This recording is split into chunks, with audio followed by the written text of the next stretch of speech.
Hey everybody, this is Dark Side Elite here, and I wanted to do a pretty quick video because I wanted to talk about episode 1 and 2 of season 2 of Titans, and what did I think of the season premiere, and what did I think of the next episode. Okay, let's get started. Basically the season premiere of Titans was exactly what I thought it was going to be. I knew they were gonna try to one shot Trigon. I know how everyone feels about that. I thought that that was the dumbest thing they could have done. um, I didn't like that. This was Trigon is the Titans' greatest enemy. This thing has been a consistent threat to the Titans for as long as Raven has been in iteration. Um, there's it, Next to Deathstroke, Trigon is their biggest baddest enemy. I know that they also have Hive. They also have the Academy of Villains. I forgot the name of them, but they deal with them also in the Teen Titans cartoon, the older Teen Titans cartoon. That was a consistent threat to them, and also anybody that comes from Tamaran, from Corey's home planet, even some old Batman villains. You know, they deal with a great level of villains, but Trigon and Deathstroke are their biggest, baddest enemy, and their most recognizable enemy. And for them to in the season premiere to just basically kind of do, in my personal opinion, they did a supernatural. They basically overpowered Raven, and they made her just go just basically pop him out of existence. Now, I don't think that he's dead. I think that he's very critically injured, and I don't think he was at complete full power. Um, there's a lot of ways they could write them with their ways out of that mess. But I didn't think that the season premiere was that bad. I think that by them showing that she got very, very powerful, they in a way did exactly what I knew they're gonna do with Raven's character. They kept her the same inked teenager that's still moody. Instead of her being more stoic and trying to figure out her powers, she's still the same Rachel. And I hope that they evolve her a little bit more.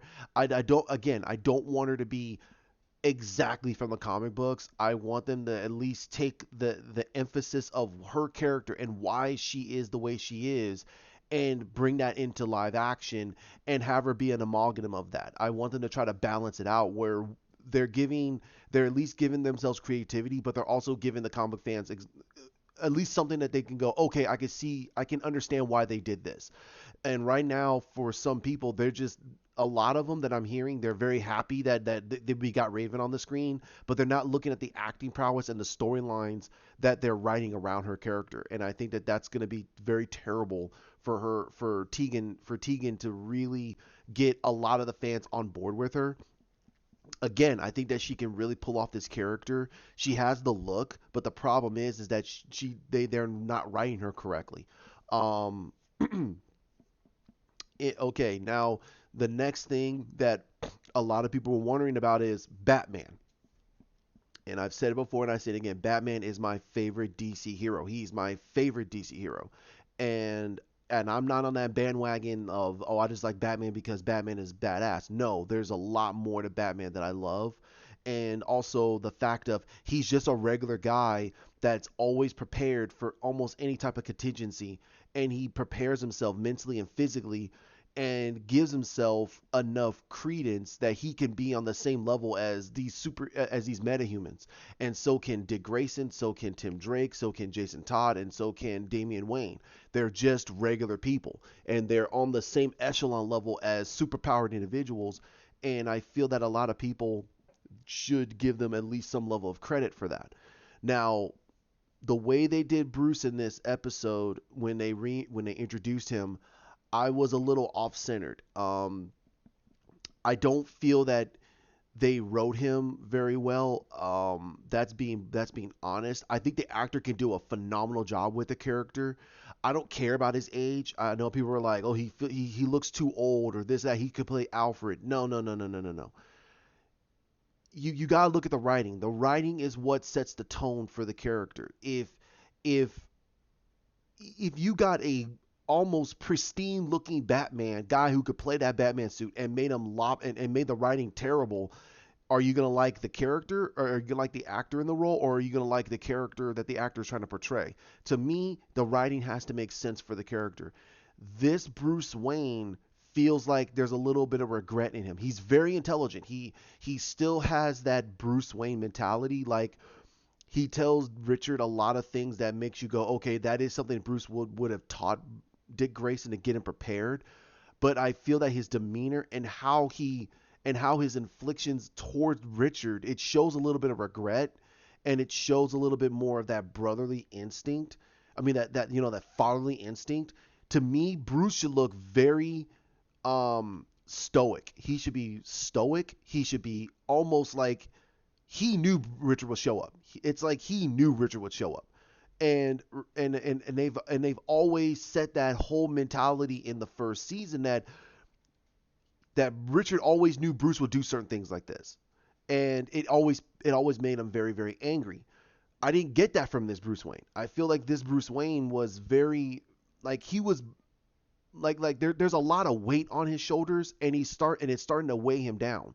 And I feel that's not the Bruce Wayne we should be seeing. This should be a young Bruce Wayne, or at least a middle-aged Bruce Wayne, or a little bit older than the traditional Bruce Wayne that we normally see. But he should be in it to win it. Like, he should not be showing any level of weight or a level of emotion towards Richard Grayson. He should be showing that he knew that Richard would show up. He knows that Richard wants something. He's willing to help him, but he's not going to show that type of fatherly demeanor that I personally saw. That's what I saw. If you saw something different, that's perfectly fine. But what I saw was Bruce Wayne being more fatherly towards Richard Grayson, and I felt that was the one thing that made me go, I don't know. Where's that Bruce Wayne that can actually give you that 10-mile stare? Where's that Bruce Wayne that can look at you and literally break you down just by staring you down? That's Batman. That's the Batman that I wanted to see. I understand they want to show more Bruce Wayne, but the thing is, people keep forgetting Bruce Wayne is the mask. Batman is his true face. I don't care what anybody says. You can get the writers to say no, no, no. I say no. It's always been that way. If you change the fundamentals of the character for just a arc, I can understand that. That's for an arc. But his whole demeanor is, the moment his parents died in that alley, Bruce Wayne died. It was the birth of Batman. Hence why they've always shown when he was laying there in the pool of his parents' blood, it doesn't show his shadow. It shows the shadow of Batman. Because that was the death of Bruce Wayne. Bruce Wayne is just a faulty face he shows to the public so they won't look at him when he's Batman. That's the whole point of his character. Now, if this version of Batman is going to be different, then I need to see a little bit more. I personally need to see a little bit more of his character. I need to see a little bit more of his backstory, because I know this is Titans. This is not Batman and Friends. However, this is a completely different Bruce Wayne than I've ever seen before. Okay, you could say Zack Snyder did a completely different Batman. That's Batman to me. That's the closest I've ever seen of Batman. Christopher Nolan did the closest I've ever seen of Bruce Wayne and Batman. But this version of Bruce Wayne that I saw in these 2 episodes, it doesn't feel like Bruce Wayne. It feels like a guy who's rich, has the skills, who's Batman. It doesn't feel like Bruce Wayne. Okay, that's to me. Now that the first episode really did set up a lot for everything. We got introduced to Slade Wilson as Deathstroke, and he's in a cottage somewhere, and he notices that on TV you had Jason Todd screaming out Titans is back, and it really it's like something awoke in him, and he got angry, and we don't know what happened to him after the end of that episode. But I have a feeling that a lot of stuff is going to start to go down, and they're not going to be prepared, because Richard is kind of doing, in my personal opinion, Bruce Wayne. He's keeping stuff from them until S hits the fan, and then he starts to reveal what the heck is going on. Like, he has not revealed about Deathstroke. He's not revealed about the reasoning why they closed down Titan's Tower. not revealing the reason why Titans broke up. There's a lot of things that we're noticing through each and every one of the characters, through Donna, through Hawk and Dove, and why they're not part of Titans. We know that Hawk and Dove, Donna and Richard were a part of Titans. We also know that through some reveals that Aqualad, as the first Aqualad, Garth, was part of Titans. So there's a lot of stuff that we're gonna get, and we're gonna start to understand about this team, the original team, and then they're wondering what's this new team. And a lot of people are wondering what is this new team, and I'm saying this is the new Teen Titans. This is the new Titans. So what I'm hoping is that they start to build up a little bit more and start to become less reliant on Bruce Wayne, because I hope that they don't put him too much in there, because it feels to me off-centered. It doesn't feel like Bruce Wayne.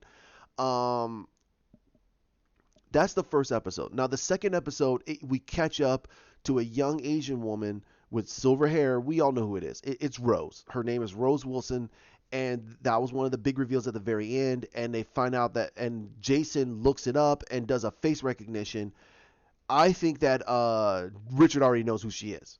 Richard already knows who she is, and he's trying his best to not frighten these kids to the point where they're going to be worrying about Deathstroke coming and all these problems are going to be coming. But he's doing what Bruce Wayne would do without getting them prepared.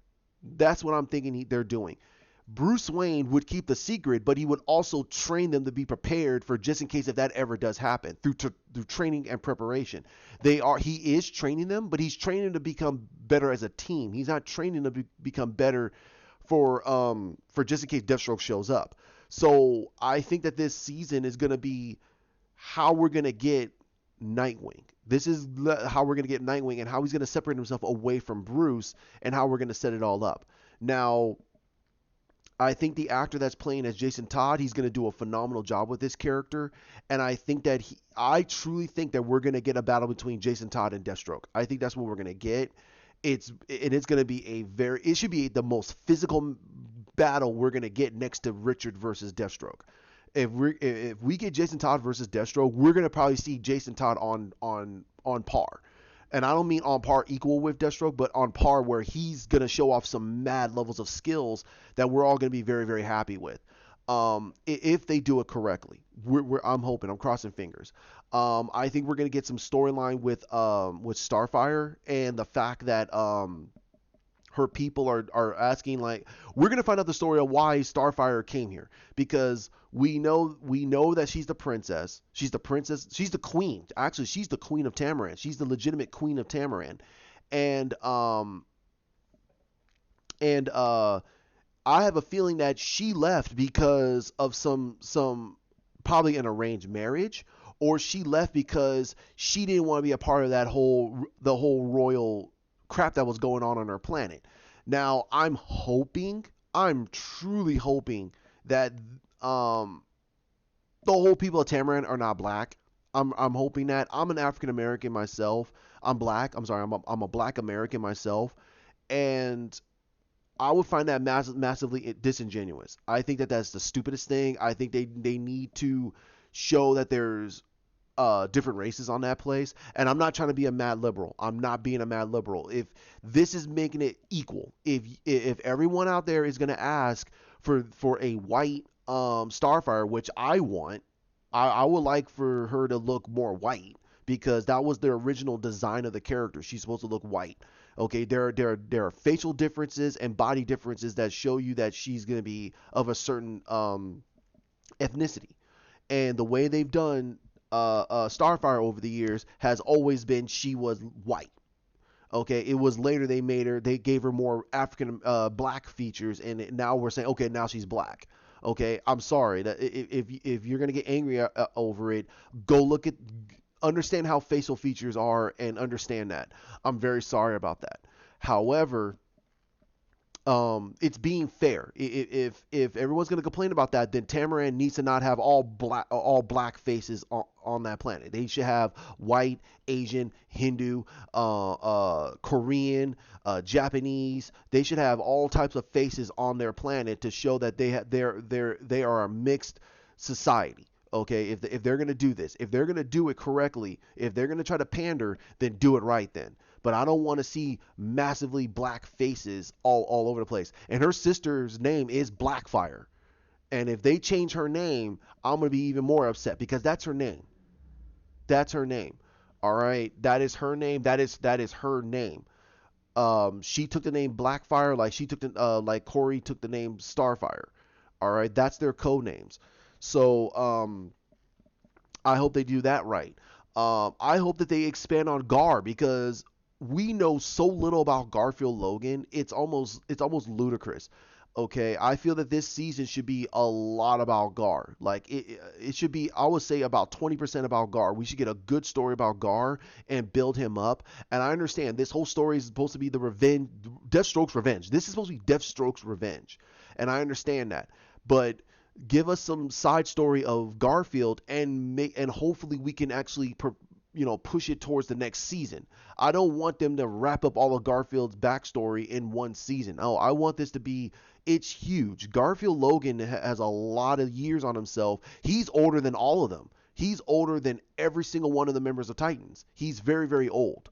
Okay, because of his genetics, his body does not age. He doesn't age. He ages extraordinarily slow because of the way his body morphs, and it affects his genetic structure. So his cells do not decay as fast as the rest of us. He can heal. Also, you got to realize he has to have reptilian DNA in his body for him to morph into reptiles. As a reptile, their bodies do not decrease in cellular structure. They heal. So basically, he can heal very, very fast. I'm sorry. Okay, so if he has the ability of the animal kingdom within his body, he can morph into any type of animal he sees, and he could do it. Then I can see that he should be old. All right, and also when they did Doom Patrol, not in this series, but when they did Doom Patrol in every other iteration, Garfield was one of the original members. He was there before almost every single one of them. So that tells you that when Garfield was a little kid and he was part of Doom Patrol when he was called the Changeling, and he was there for a very, very long time. So I don't want to hear that Garfield's not that old. No, he should be old. He should be older than all the members of Titans, all of them. So and there should be a lot of story with him, and I hope that they build on that story, and they give us something very, very very good for him, because we didn't get very much of him, and also his whole character was there to be basically secondary to Raven's character, basically to pull her back from the darkness so she can be more human. That's been his character throughout the whole time. But where is Garfield? Where is Garfield's character? Okay, where is his solo character? We know about Corey. We know about Jason. We know about Richard. We know about Hawk and Dove. We know about them. They all have their own stories. But where's Garfield's story? We're now getting Corey's story, but her story in the first season was he had no memories. And now we get her memories back. Now we have her dealing with her people coming to get her. So there's a lot of things going on. Donna has her own personal story. There's a lot of things going on with Donna and Aqualad, and now we're going to introduce the Superboy. So there's a lot of things we're going to be getting. But where the heck is Garfield's story? We don't know very much with him, except that he came from Doom Patrol, and the chief experimented on his cellular structure after he was sick from a very aggressive virus down in South Africa. They said it was in South Africa. So I mean, we'll see. We'll see. All right. The second episode, in my personal opinion, was a lot better than the first, mainly because they gave us a lot of understanding about Richard, and they gave us a lot of understanding that he's trying to basically do something different, and also get basically create a team as an apology of what happened to the first team, because there's something that must have happened very deeply and very rooted, that team broke up and they never got back together since. And I think that that's what messed that team up so bad that they couldn't come back together. But I think that when Deathstroke returns, it's going to force them to get back together and deal with this finally, and then move on. So I have a feeling that dealing with Deathstroke is really gonna help that team very, very well. I have to see more of S.I. Morales as Deathstroke. I'm still not convinced with him being Deathstroke. He doesn't feel like Deathstroke to me. Um, I have to see more of them. I have to see more of them. I have to see what they do, and how they're going to build him up. Next, they introduced Doctor Light. I didn't like it. I don't like it. I can understand why they did it, but I personally don't like how they did Doctor Light. He seems like to me, he seemed like a rejected member of the X-Men, the X3 movies, and he looks like a rejected mutant from the X3 movies. He looks very bad. I think they should have went with Tech. I think they should have went with him being tech based, and that his suit, um they should have honestly did the one from they did for the Flash, and they should have enhanced it a little bit more. By the one with the Flash, I like that one better. When they did Doctor Light in the Flash, that would have been a whole lot better to me, and I've been perfectly fine with that. Um, with that suit, and it's all tech. It has nothing to do with her powers. It's all tech. And but she does have powers, and it's like, oh my god, but whatever. But it should be tech based, and I've been very very happy with that. By making Doctor Light a metahuman, it just to me was like, oh god, whatever. And then on top of it, they made him a sadistic killer. They made him very sadistic. Like he literally places an energy into this guy's chest, and he explodes. And it's like, wow, okay, that's very sadistic. Okay, um, I didn't care about the age. I know Dr. Light's supposed to be a young, it's supposed to be an older man, and then of course there's a woman, Dr. Light, but that's a hero. That's supposed to be after Infinite Crisis, and they introduced Shimmer. Now, I have no problem with Shimmer. I think she's a two-bit villain, but having Donna and Corey take her down was overkill in my personal opinion. She's not powerful enough she's not on par with either one of these two. So I don't know why they had to take two of them just to take her down. That was really stupid. Um, it wasn't honestly worth it. Um, it was kind of funny, but it felt like it was a little overkill in my personal opinion. Um, but that's all we got. We just got Shimmer and Doctor Light. We know Doctor Light gets away, but we don't. What we also don't know is that we know that Shimmer gets arrested, but we don't know what happened to Doctor Light. We know that Doctor Light is looking for Hawk and Dove. So there's a lot going on. I think, in my personal opinion, they're writing this season of Deathstroke's Revenge like Nightfall. They're doing it like this, where basically Deathstroke is gonna find their most dangerous, most powerful villains, and he's gonna release them all, get them out of prisons, release them, and send them on their way. Because Doctor Light went after Hawk and Dove, and almost killed him.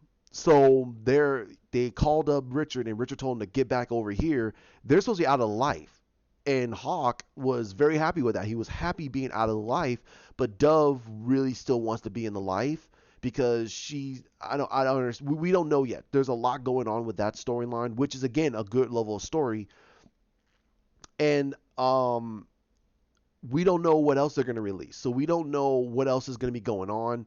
How Superboy is going to get tied into this, but I think that Superboy is going to be more looking into what is he, and what and and it's gonna evolve itself into with Titans.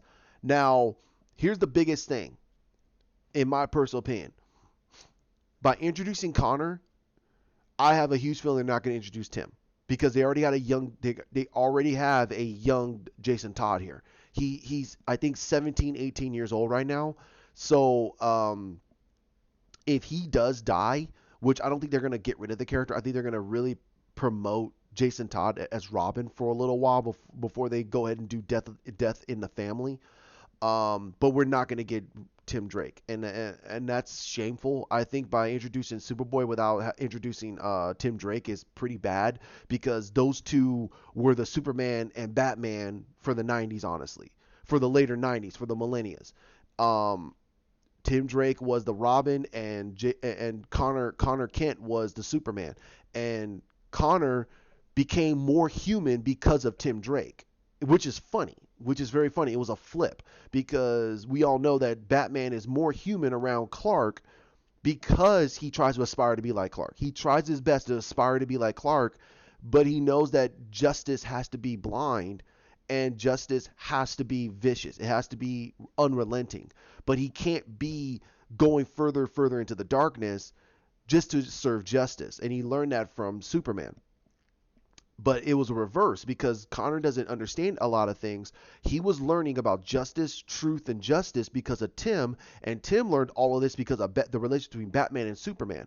And that's why he tries to teach Connor so much of it, because Tim Drake, out of almost all the new members of the Teen Titans, when he was a part of it, they all looked to Tim because Tim had the most experience. He was there for when Wally was the Flash. He was there for when he was there for when the death he was there for when the death of Superman. You know, he was there for the death of Superman. He was there when the breaking of the Batman. So he was there for a lot of that stuff. He wasn't on screen as a Robin, but he was there. His character was in the motion about to be created. So there's a lot of things that they could do, they could have done with Connor Kent and introduce Tim Drake, but we got a young Jason Todd here, so we're not going to get a Tim Drake. It's shameful, but it is what it is, and I hate that. But Jason Todd in this series is very cool, and I think that he's gonna they're gonna make their mark very well with him, and he's gonna try to work very well with his team. But his rage and his unrelentingness to want to listen to authority figures or even get as much information as possible, it's going to get him killed. It's going to get him killed, and it's going to probably start a friction between him and Richard that's going to slowly start to erode, and it's going to make Jason leave. We're going to start to see that, and especially when the rest of them are really starting to get to like Jason and they want him to stick around. Especially Raven, because Raven and Gar, they're young kids, and and Richard's right. They do look up to Jason because Jason, he's a current Robin, and he's cool. He is cool, but he does have a very vicious, cruel streak in him, and a relentingness against justice that it's going to poison. It's going to make Raven feel unnervous, and it's going to make Gar go, what the heck? Like, it's going to make them feel very, very detached from the rest of the team because they don't know how they're going to respond to Jason and how Richard's going to respond to it. Like, they're going to feel like they're going to betray their a friend and also their mentor. So we're going to see how that unfolds. But this episode, Rose, the episode called Rose, is actually very, very good. I actually like it, and it sets up the tone that Jason is going to tell them about Deathstroke. He's going to tell them about Deathstroke, but he doesn't know that Titans dealt with Deathstroke. He's going to say, hey, Bubba, he's going to tell him the story, and he's going to say that, hey, Bruce has only kept as much information, but Deathstroke fell off the grid. And it's almost impossible if Bruce can't find him. That means that's how good Deathstroke is, that he could fall off the grid and Bruce can't find him. So that should tell you something. So we're going to see how they're going to build this. I know how people feel. I really do. I understand how people feel about the season premiere. I know how they feel about the season finale. It feels like they should not have introduced Deathstroke. They should have just kept this whole Trigon storyline going. And Trigon is in the world, but he can't do anything because Raven can actually stop him. So he should have been still around in the world, and he should have been still around in the world. And they're trying to figure out, and Raven's trying to figure out what to do with him.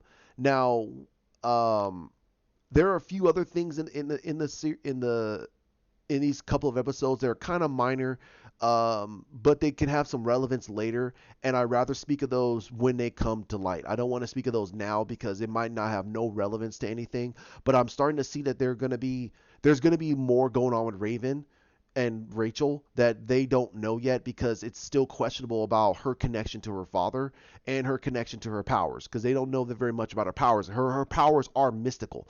They are magic in nature. And the only person that knows very much about magic is Donna, but she's only an Amazon and is not fully aware of all of magic. So I have a huge feeling that they're going to build more about Raven, and then they're going to start her training to get her mentally prepared to have to deal with her father, because just because she now has control over her dark powers does not mean that she's going to be powerful enough to deal with her father if her father decides, okay, you know what, it's time for me to have to play. So we're gonna have to see how that unfolds. And also, I have again, this is my gut feeling. I have a huge feeling they're gonna either introduce um, Zatanna. They're gonna have to either gonna introduce Doctor Fate. They're gonna have to introduce someone from the magical realm. They're gonna have to introduce someone from the Citadel of Sorcery. They have to because her powers are mystical in nature. They're magic, and Starfire doesn't know very much about it. Richard only knows very little because I mean, Batman has not taught him magic.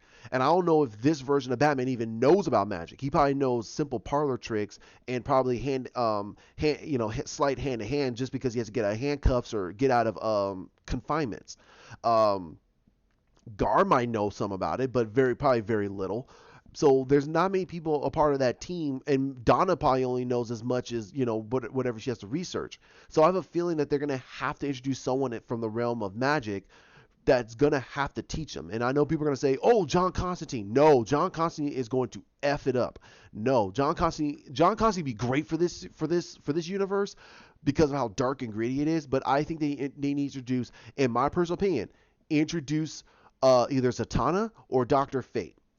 And I would introduce like Clarion the Witch Boy and all the and also you got to put in something that's gonna have to stop Superboy. They have to. They got to do something that's gonna have to slow or stop Superboy by introducing him into this series. Okay, that those are my reviews. That's what I'm gonna talk about now. One thing, there's a couple of things I would like to add on to this, and that is this season should be the mark out season if they're gonna do a Hawk and Dove TV show. If you guys want that, please put it down. Say it to DC Universe. Hawk and Dove should get their own series. Get them off of this, not because they're terrible. No, I'm saying those characters are that good. Mika Kelly and Alan Richardson has done such a great job with these characters, and they're so likable, and they have such great chemistry with each other. They can hold a TV show, and their TV show should be literally about the fact that they want in a life, want out of life, in a life or out of life, and then they keep getting further and further in, and both of them start to enjoy the life again. But you give them great villains that don't physically toll them; it's just a mental toll. And also give them good grounded, like a kingpin, of crime that's in a city, and they have to take care of it. They're gonna personally clean up this portion of the city, and they wanna do it the right way, not do it the way Batman or Richard has done it. Do it a way that they can feel is the right way of doing it without getting themselves killed. That would be great. Two, I think that this season should slowly mark the death in the family story arc for Jason, and I think that the actor could do a great job. Get him off this series, have him bulk up, have him bulk up and grow up maybe another couple of more inches. No, a few more inches, and then season 4, season 5, introduce the Red Hood storyline. I personally would say that they should kill Bruce Wayne in this universe. Kill him off. The whole city, Gotham is in disarray. You have all these other vigilantes in Gotham, so Richard feels that he might have to pick up the mantle. They go, no. So you have Richard trying to figure out, is he going to become the new Batman? Because they should kill off this version of Bruce Wayne. That would be cool. Then we have this universe have no Batman, but you introduce Huntress. You can introduce Batgirl, Barbara Gordon. They never talked about Barbara Gordon, so I have a feeling that they should introduce Barbara Gordon and the relationship between him and Barbara. That would be really cool, and that they were close, like they were that close, and introduce that, and then by introducing Barbara Gordon, she's the new Batgirl. There's now vigilantes in Gotham, and Richard feels like he doesn't have to live up to that legacy. He moves on. Next season, you introduce the fact that there's somebody in the city killing all the villains, killing all the bad guys. Penguin and all the rest of them, they're figuring out what the hell's going on. So the Titans have to go back to Gotham, and now you have a whole season of them in Gotham dealing with the Red Hood. And you have them dealing with the return of Jason Todd, and that'll be great. and instead of having Batman dealing with the ramifications of death in the family, it's basically Richard, and Richard is trying to figure out how can he be able to save Jason without tarnishing the legacy of Batman. And he's putting on Batman's suit. He's doing everything and killing all the villains in Batman's name, and it's destroying the legacy of Batman. So that will be great storylines. I mean, it's a little bit different than what we've seen, but it makes sense because it is what Jason would do.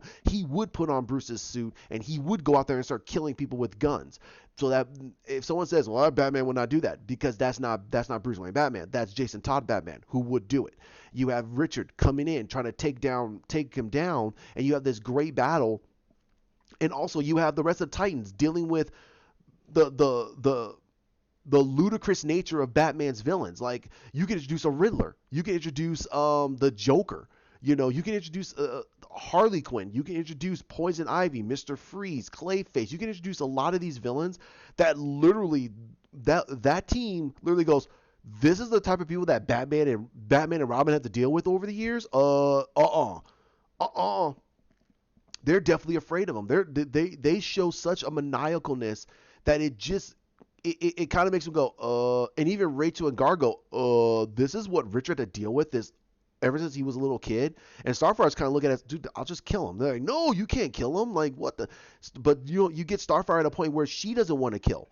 She only kills unless she has to. And even she's kind of going, like, she starts to understand why Richard, when they first met, was very hesitant about wanting to become Robin. They can understand why Batman is Batman. It's because he has to deal with these villains. And you have Guard that's kind of geeking out a little bit, but even he's like, he kind of gets a rude awakening about it. So I think that season 4, season 5, I would introduce Red Hood. I would introduce a lot of stuff in there, and I would get into the mix of how Richard is going to try to work his way getting out of Batman's shadow and still being Nightwing. I personally would say kill this version of Bruce Wayne, get rid of him, so we're not having to worry about where he's at. He's dead, and you kill off Jason Todd. There's brand new vigilantes in Gotham that are going to keep the city cleaned up, but they're doing it in certain ways. You have Barbara Gordon saying, "Nope, I'll make sure everything goes the right way. If I need help, she'll call." You could have episodes where Brandon Thewis is not there and he's in freaking Gotham. He's in Gotham, helping clean up the portion of the city. And you have Corey leading the rest of the team with Donna. They're going off of, taking care of a situation. And they're trying to talk to Richard and say, hey, we're going to need your help and blah, blah, blah, blah. Those can make a lot of sense because we do know that Richard does go back to Gotham a lot of times to take care of certain villains. Or he's on his own little misadventure. So they can do a lot of things with these characters to really set the motion and set the tone. Now, that's where I'm going to end it. It's getting pretty long. I don't want this to be long. Like, comment, share, subscribe down below. What do you think of this season? Do you think that this season is pretty garbage? If you didn't like Trigon's defeat, what do you think about Deathstroke? I know he looks cool, but the actor has to knock it out of the park. We had Manu Bennett, and then we had Joe Manganiello. Joe Manganiello looked like Deathstroke. I'm sorry. He looked like an older Slade Wilson. Zach did a phenomenal job with it. Manu Bennett kills it as Slade Wilson. He has the voice. He's Aussie. He's New Zealand. He's Aussie, just like Slade. Slade is an Australian who came to America and was part of the United States Marine Force when he was young. So, but he was part of the SSI, the Australian Special Service elites, and in Australia. So that's how they did it in Arrow. I think that Manu Bennett killed it as Deathstroke. He would be phenomenal as Deathstroke. But we got to see what S.I. Morales does. He is Hispanic. There's almost no way for him to get rid of his Hispanic the way he speaks, because he speaks a certain way. He has a very soft toned voice. So it's kind of hard for him to get rid of that, and he's done it in almost every version I've ever seen S.I. Morales. So I have to see how he inflicts himself as Deathstroke, because there's a way you have to portray Deathstroke, and I hope that they write him well, and I hope that he kills it and knocks it out of the park, because everyone's going to look at this Deathstroke and go, is it trash or is it going to be good? So I hope it's not trash. The actor's great. But I hope they do a really great job. All right, hit that bell, and I do videos as much as I possibly can. It's gonna be very hectic this week. I might not be able to get a video out for a while, but I'll try to get out as much as I can. You guys have a great one. Have a great day. Bye.